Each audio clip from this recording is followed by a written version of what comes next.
ભૂપેન્દ્ર પટેલ ગુજરાતના ડોક્ટર મનમોહન સિંહ છે. એનાથી બોલાતું નથી. કોકે ભોદો માર્યો બોલવું પડ્યું છે, બાકી એ કઈ બોલે એમ નથી. ભોળા ભાભા છે. આવ સાચું તમને કહું. બધા કે મૃદુ ને મક્કમ, મૃદુ ને મક્કમ. એટલે વેવાય વેલા કરવા છે. મૃદુ ને મક્કમ.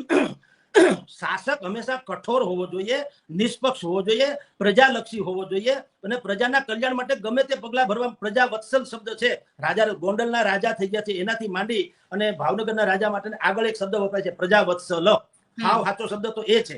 તો ભૂપેન્દ્રભાઈ ને કે તમારો એક દીકરો ખાલી બીમાર પડ્યો, તો આ વ્યક્તિગત વાત નથી, તમે જાહેર જીવનના વ્યક્તિ છો એટલે હું એક્ઝામ્પલ આપું છું.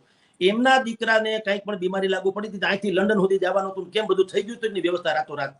અને તમે અઠવાડિયું 10 દિવસ વયા ગયા હતા કે નહીં? વયા જવું જોઈએ, દરેક માવતરે એના સંતાનો માટે કરવું જોઈએ. પણ આજે અહીંયા 28 મરી ગયા, એ રેઢા લોકો ક્યાંકથી ઉપરથી ટેપકા હતા, એ કોઈના સંતાન નથી.